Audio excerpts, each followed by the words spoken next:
Hello everybody, welcome to the Brea Tar Pits. This is a remarkable place with an extraordinary connection to the past. And sorry. Before I go on, I have to confess something. It's about our name, the Tar Pits, right? It's not true. There's no tar here, and there are no pits. What? Let me explain. See that black sticky stuff you see around the museum, right? That's actually liquid asphalt. It's a naturally occurring substance, whereas tar is something that humans have done something to.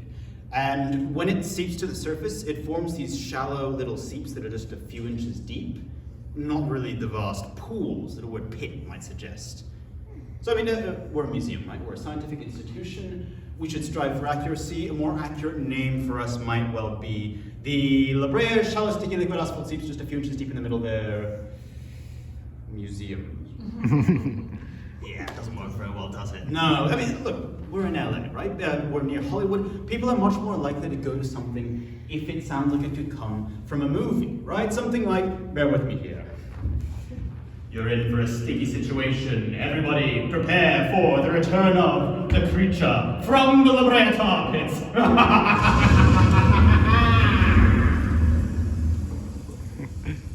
It's me? Okay. Yep. So the thing is, long before there were any movies happening here, there were natural dramas occurring right here in LA. And the most recent paleodrama that is still occurring is known as Project 23. Has anybody heard of Project 23?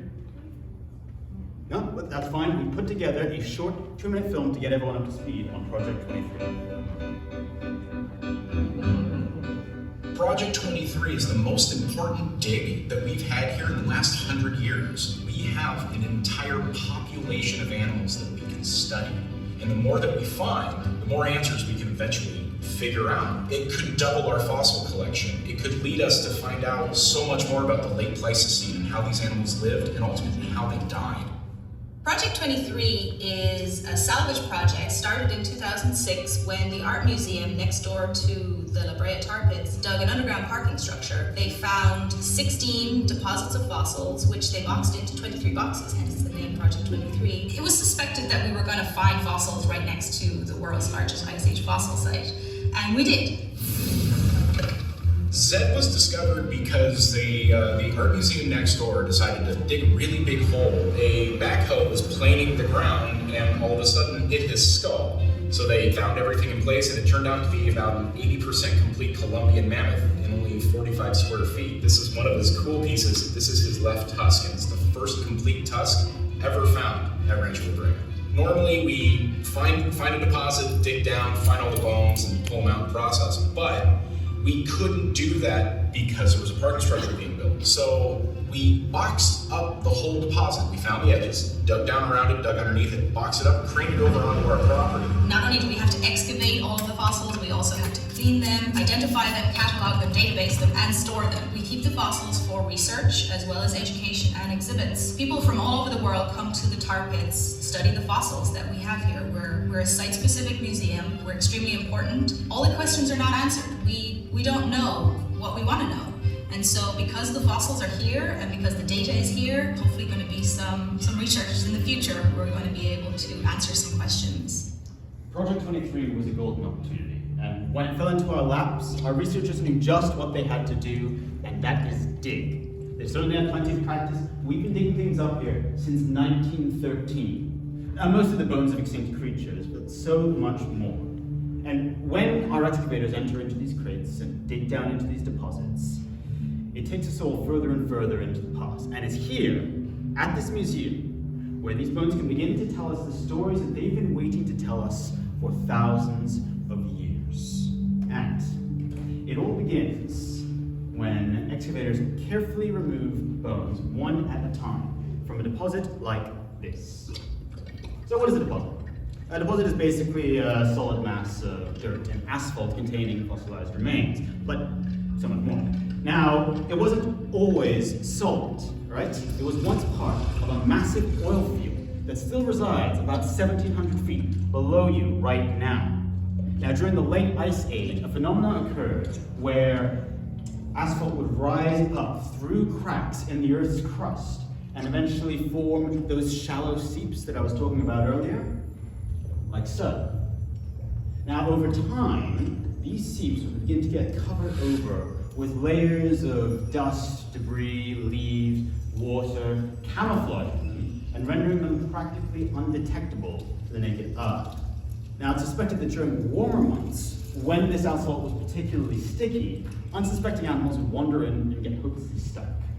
So, what were the animals?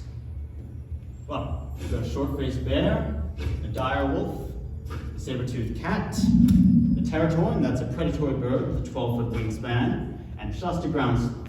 These are just a few examples of animals that we've excavated from around the Brea Tar Pits here, but as you can see, all of these skeletons, they're incomplete, and so there's some work to be done by our paleontologists to put together the entire picture. I'll demonstrate that a little bit with the saber-toothed cat up in the top right corner. Now, fun fact, the saber-toothed cat is the California state fossil. Additional fun fact, states have official state fossils. Who knew?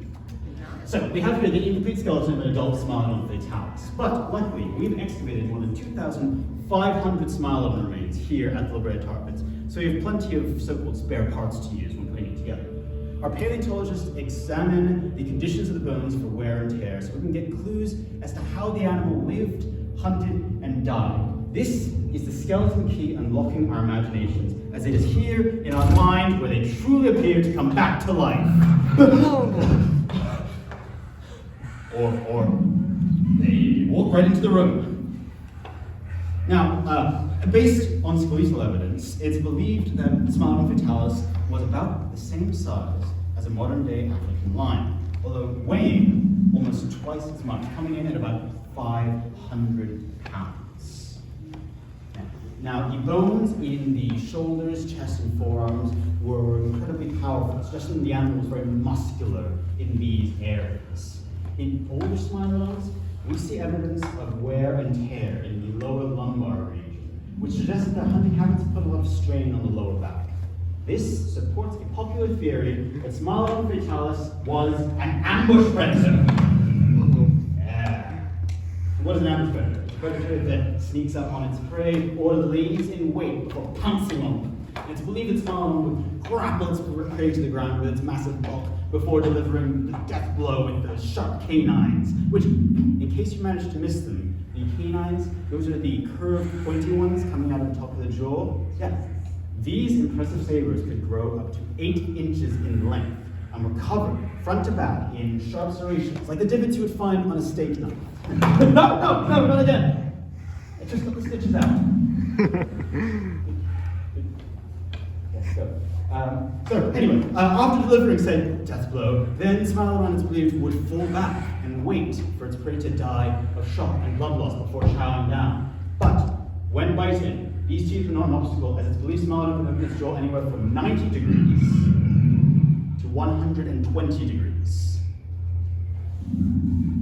Look at that smile.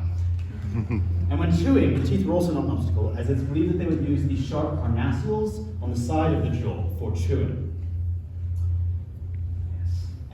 Okay, so Cali, our cat, is currently hunting me and all of you alone today, but it's believed that Smilodon would act rather like modern-day African lions and be more of a pack animal. Okay, so that is the cat. Okay, so you know who's boss. So, what about the environment? We want, right? Liquid asphalt acts sort of as a time capsule, which allows us to understand a little more about Ice Age LA's environment. So, what was it like? Well, it was a little different from nowadays. There were no buildings and no freeways for obvious reasons. average temperatures were a little bit cooler, average rainfall a little higher. Plant evidence suggests a similar sagebrush scrub to what we have nowadays, but with groves of oak trees in the warmer periods and juniper trees in the cooler. Now, we have here an Ice Age watering hole where sloth is enjoying a well-earned treat above a watering hole. What he fails to realize is he is standing right above a liquid asphalt sea. And now the sloth has gotten stuck. And he's going to pull and pull and pull to try to free himself, but he can't do it. And so what is he going to do? He's going to do what I would do in that situation, and he's going to scream. Yes, he's going to cry and cry.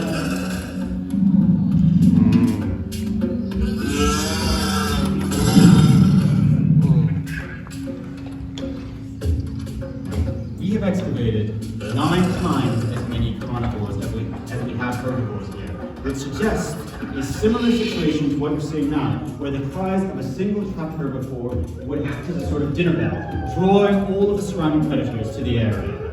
And Saber-Toothed Cat is the first on the scene.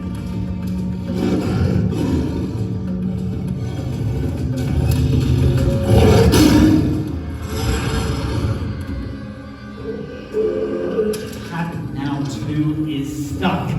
Bad luck, kitty cat. Okay, we're going to freeze this here for just a second. This scenario is going to grow and intensify with the addition of each new predator. So instead of focusing on all of that, we're just going to skip forward a little bit. Ignore the gruesome details. So, the cat and the sloth are now slumped over, permanently fastened to the asphalt. This entrapment event is now complete. Now, the bones underneath the surface, those are going to begin on the next stage of their journey, which brings them through the years to us now, whereas the ones above the surface are going to slowly decompose and decay. Now,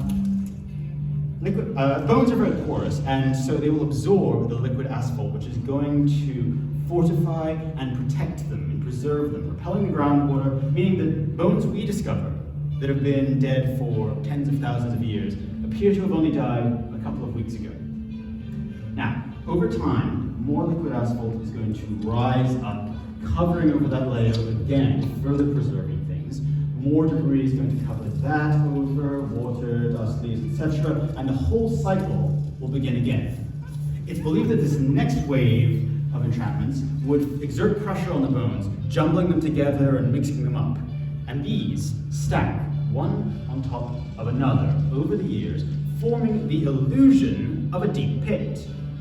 Now, this did not have to be an everyday occurrence. In fact, we believed that they only occurred about once every 10 years or so. But over the course of tens of thousands of years, that has given us here at the Brea Tar Pits the largest collection of Ice Age fossils in the world. Since we began excavating in 1913, we've excavated more than 3.5 million fossils. And Project 23 could double that number. Okay, well, that is all that we've got time for today. Thanks so much. But there's so much more to do. You could go and stare at the liquid asphalt, or we have our Pleistocene garden outside, catch a glimpse of Ice Age Los Angeles. There's also Zed, the Columbian mammoth, who you heard about in the video over in the fossil lab. Or if you are so inclined to go out into the rain, Project 23 is out there. You may catch a glimpse of our excavators hard at work, but you may not. Once again, it's raining. Well, that's all we've got. Thank you so much, everyone, for coming today. I hope you enjoyed that.